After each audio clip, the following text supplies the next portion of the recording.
കേറ്ററ്റ് 3യുടെ നാലാമത്തെ ക്ലാസ്സിലേക്ക്, നാലാമത്തെ സെഷനിലേക്ക് സ്വാഗതം. 10 ചോദ്യങ്ങളാണ് ഇവിടെയും ഉൾപ്പെടുത്തിയിരിക്കുന്നത്. ആദ്യത്തെ ചോദ്യം, ABCD ഈസ് എ ക്വാഡ്രിലാറ്ററൽ. AB-യും AC-യും AD-യും ഈക്വൽ ആണെന്ന് അടയാളപ്പെടുത്തിയിട്ടുണ്ട്. അത് കൃത്യമായിട്ട് ആ ചിത്രത്തിൽ തന്നെ അടയാളപ്പെടുത്തിയിട്ടുള്ള കാര്യമാണത്. ഈ ആംഗിൾ എക്സ് ആണ്. എന്നാൽ ഈ അടയാളപ്പെടുത്തിയിരിക്കുന്ന ആംഗിൾ എത്രയാണ്? ഇതാണ് ചോദ്യം. അപ്പോൾ ഇവിടെ O സെന്ററായിട്ട് നമ്മളിങ്ങനെ ഒരു സർക്കിള് കണ്ടാൽ ആ സർക്കിള് ഈ 3 പോയിന്റിലൂടെ തീർച്ചയായിട്ടും കടന്നു പോകും. കാരണം OAയും AB-യും AC-യും AD-യും ഈക്വലാണ്. അങ്ങനെയാണെങ്കിൽ ആ സർക്കിളുമായി ബന്ധപ്പെട്ട ആംഗിൾ റിലേഷൻ അനുസരിച്ച് ഇത് എക്സ് ആണെങ്കിൽ ദിസ് വിൽ ബി x/2 എന്ന് എഴുതാൻ സാധിക്കും. നമുക്ക് രണ്ടാമത്തെ ചോദ്യത്തിലേക്ക് കടന്നു കഴിഞ്ഞാൽ ഇതാണ് രണ്ടാമത്തെ ചോദ്യം. Sine A plus sine B plus sine C = 3 ആയാൽ sine cubed A plus sine cubed B plus sine cubed C എത്രയാണ്? ഇതാണ് നമ്മുടെ ചോദ്യം. ഇവിടെ സൈനിന് കിട്ടാവുന്ന ഏറ്റവും കൂടിയ value, sine measure, the largest sine measure is 1. ഏറ്റവും വലിയൊരു സൈൻ മെഷറായിട്ട് വരുന്ന അത് 1 ആണ്. അത് എപ്പോഴാണെന്ന് നമുക്കറിയാം. സൈൻ 90 = 1. ലാർജസ്റ്റ് മാത്രമാണ് നമുക്കിവിടെ ഉപയോഗിക്കേണ്ടതായിരുന്നത്. സ്മോളസ്റ്റ് -1 എന്നുള്ളത് നമ്മളിവിടെ വിഷയമല്ല. Largest sine measure is 1.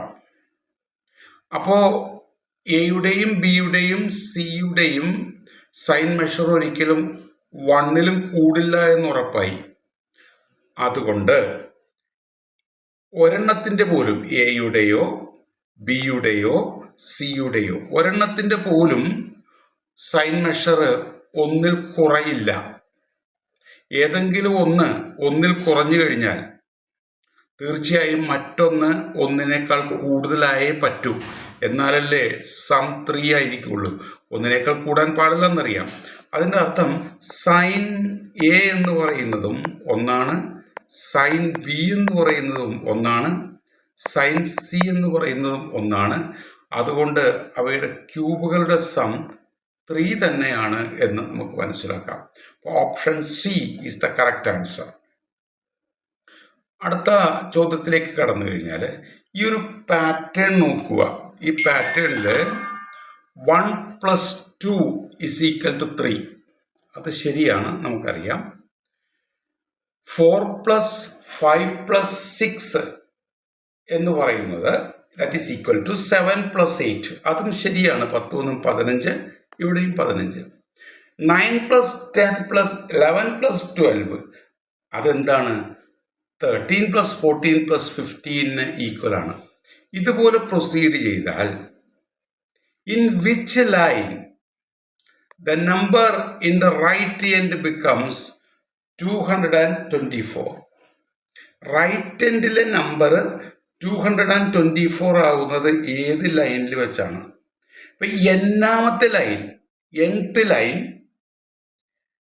there are n² comes in the left end.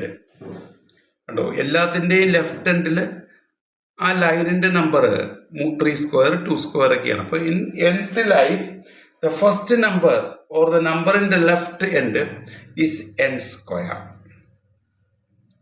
Okay, and the right end becomes is n² + 2n. അത് നോക്കിയാൽ മനസ്സിലാവും. n² + 2n is the number in the right end.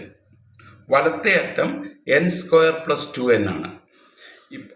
ആ ഒരു കോൺസെപ്റ്റിൽ നിന്നുകൊണ്ട് നമുക്ക് n² + 2n എന്ന് പറയുന്ന വലത്തെ അറ്റത്തെ നമ്പർ 224 എന്നെഴുതിയാൽ കംപ്ലീറ്റിംഗ് സ്ക്വയർ മെത്തേഡിൽ n² + 2n + 1 = 225. n plus 1 all square is equal to 15 square. That is n plus 1 is equal to 15. n is equal to 14 എന്ന് നമുക്ക് എഴുതാം. അപ്പോൾ ഇതിവിടെ കറക്റ്റായിട്ട് വന്നു. ഓക്കെ, അടുത്ത ചോദ്യത്തിലേക്ക് നമുക്കൊന്ന് കടക്കാം. X square plus X plus 1 is equal to 0. What is x raised to 8 plus 1 by x raised to 8? ഇപ്പോൾ ഇവിടെ X square plus X plus 1 is equal to 0 എന്നാണ് തന്നിരിക്കുന്നത്.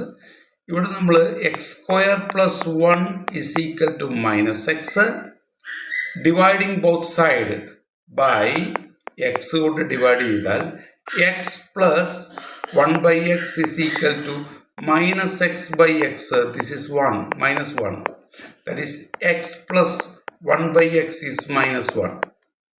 ഇതാണ് പ്രധാനപ്പെട്ട കാര്യം. X plus 1 by x is minus 1 എന്ന് കിട്ടി.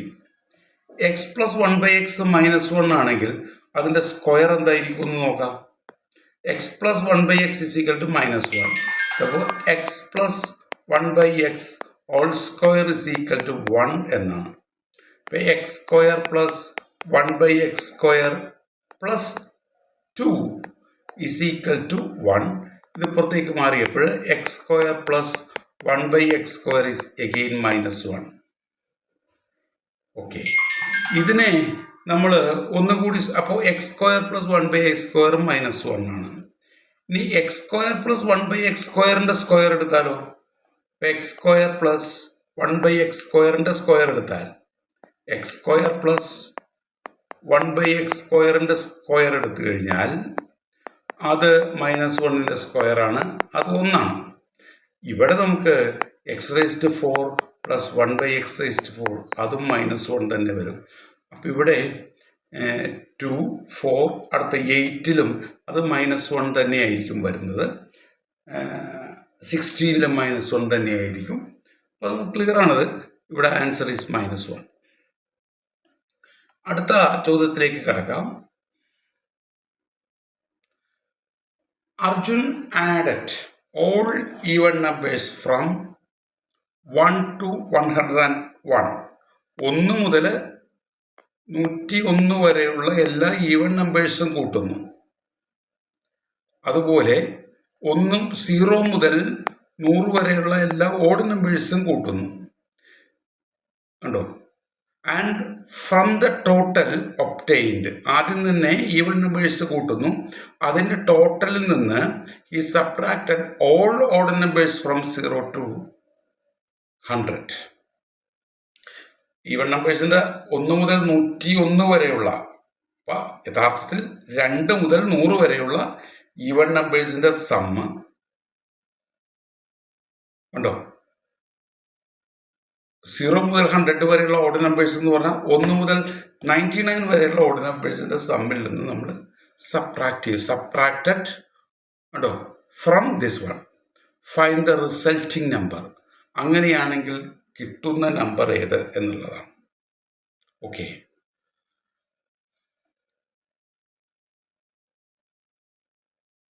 അപ്പം എന്തായിരിക്കും വരുന്നത്?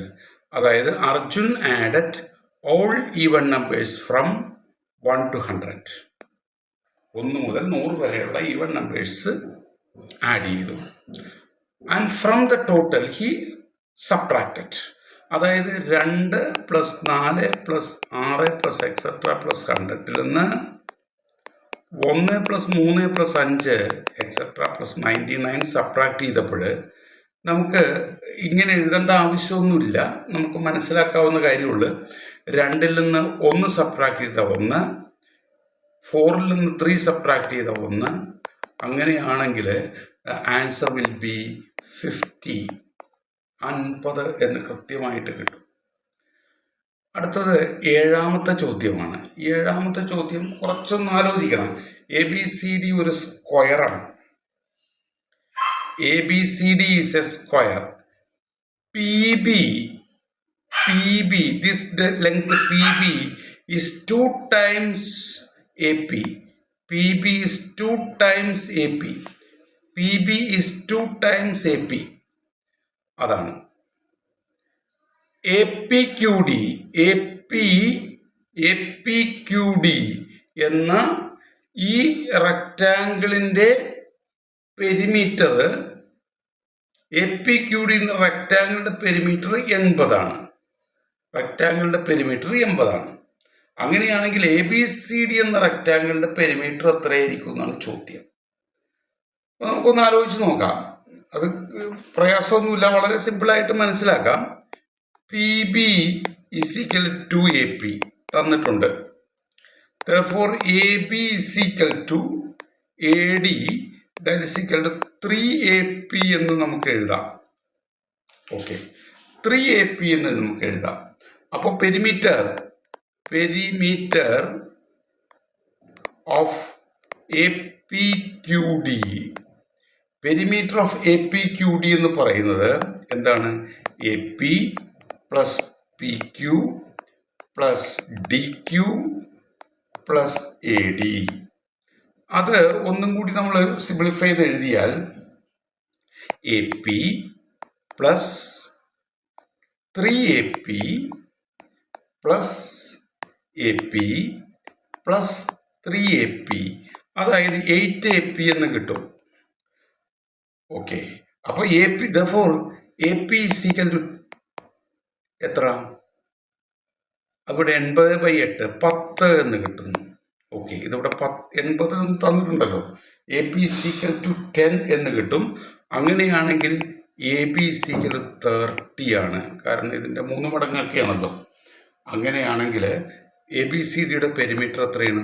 120 എന്ന് എഴുതാനായിട്ട് സാധിക്കും. അടുത്തത് 7ാമത്തെ ചോദ്യത്തിലേക്ക് കടന്നാൽ വളരെ സിമ്പിളായിട്ടുള്ളൊരു ചോദ്യമാണ്, എക്സ്പൊണൻഷ്യലുമായിട്ട് ബന്ധപ്പെട്ടൊരു ചോദ്യമാണ്. X raise to y is equal to Z, y raise to z is equal to x, z raise to x is equal to y. What is X Y z? അപ്പോൾ x raise to y is equal to z ആണ്. ഈ X മാറ്റിയിട്ട് അവിടെ ഞാൻ Y raise to Z എന്ന് കൊടുത്തു, മുകളിൽ Y ഉണ്ട്, അതാണ് ഇസഡ്. ആ എക്സ് മാത്രം മാറ്റി എക്സിന് പകരം വൈ റൈസ് ടു ഇസഡ്. ഇവിടെ നമുക്ക് X raise to Z Y is equal to Z എന്ന് കിട്ടും. ഇനി വൈ മാത്രം മാറ്റിയിട്ട് Z raise to X raise to Z Y is equal to Z raise to 1. That is Z raise to X Y Z is equal to Z raise to 1. That is X Y Z is equal to 1 എന്ന് കിട്ടുന്നു. സിമ്പിളായിട്ട് നമുക്ക് കിട്ടാവുന്നൊരു കാര്യമാണത്. അടുത്തതായിട്ട്, which of the following statements given below reflects the idea of mathematization? Okay, connecting formal mathematics to child's daily life. ഒരെണ്ണം. Producing quick answers, asking a lot of questions, producing quick answers, അങ്ങനെയൊക്കെ. അപ്പോൾ നമുക്ക് വ്യക്തമാണ് ആദ്യത്തേതാണ് അതിൻ്റെ correct. നമുക്കൊരു pedagogical ലെവലിൽ നിന്നുകൊണ്ട് ചിന്തിച്ചു കഴിഞ്ഞാൽ ആദ്യത്തേതാണ് അതിൻ്റെ ഉത്തരവെന്ന് വളരെ വലിയ പ്രയാസമൊന്നുമില്ല, അത് മനസ്സിലാക്കാവുന്ന കാര്യമുണ്ട്. ടോക്കിംഗ് മാത്തമാറ്റിക്സ് മീൻസ്, മാത്തമാറ്റിക്സിനെ കുറിച്ച് സംസാരിക്കുക എന്ന് പറഞ്ഞാൽ അതിൻ്റെ അർത്ഥം ബാക്കിയുള്ളത് നോക്കിയാൽ മനസ്സിലാവും. Ability to speak in mathematics class, giving students to formulate, to solve, skill to debate in mathematical ideas, and ability to solve problems. ഇവിടെ ability to speak in mathematics class, giving students to formulate, to solve. നമുക്ക് ഇത് ആണ് അവർ കൊടുത്തിരിക്കുന്ന answer. Okay, അടുത്ത ചോദ്യമായിട്ട് 10ാമത്തെ വരുന്നത്, Manju bakes the cake in every 5 days. 5 ദിവസം കൂടുമ്പോൾ Manju cake ഉണ്ടാക്കുന്നു. 5 ദിവസം കൂടുമ്പോൾ കേക്ക് ഉണ്ടാക്കുന്നു. ഇന്ന് സൺഡേ ആണ്. നമ്മുടെ ചോദ്യം, ഇനി സൺഡേ കേക്ക് ഉണ്ടാക്കുന്നത് എത്ര ദിവസം കഴിഞ്ഞാണ്? ഇനി സൺഡേ കേക്ക് ഉണ്ടാക്കുന്നത് എത്ര ദിവസം കഴിഞ്ഞാണ്? അപ്പോൾ 5 ദിവസം കഴിഞ്ഞ് കേക്ക് ഉണ്ടാക്കും. 10 15 എന്നത് കേക്കുണ്ടാക്കുന്ന ദിവസങ്ങളുടെ എണ്ണവും 7, 14, 21 എന്നിവ സൺഡേസിൻ്റെ എണ്ണവുമായാൽ സൺഡേ കേക്ക് ഉണ്ടാക്കുന്നത് 35 ഡേയ്സിന് ശേഷമായിരിക്കും എന്നുള്ളത് നമുക്ക് നമ്മുടെ സിമ്പിൾ ലോജിക് വെച്ചും HCF ഒക്കെ ഉപയോഗിച്ചും നമ്മുടെ LC ഉപയോഗിച്ചും നമുക്ക് കൃത്യമായിട്ട് ലീസ്റ്റ് കോമൺ മൾട്ടിപ്പിൾ ആ കൺസെപ്റ്റ് ഉപയോഗിച്ചും നമുക്ക് കൃത്യമായിട്ട് പറയാനായിട്ട് സാധിക്കും 35 ആണെന്നല്ല. സീക്വൻസിൻ്റെ ആ ഫസ്റ്റ് കോമൺ ടേം മനസ്സിലാക്കിയാലും മതിയല്ലോ. ഇത്രയും കാര്യങ്ങളാണ് ഇവിടെ ഇന്ന് ഡിസ്കസ് ചെയ്യുന്നത്. ഇതൊക്കെ വളരെ എളുപ്പത്തിൽ ചെയ്യാൻ സാധിക്കുന്നവ തന്നെയാണ്. അത് മനസ്സിലായിട്ടുണ്ടാവുമെന്ന് കരുതുന്നു. എല്ലാവർക്കും നമസ്കാരം.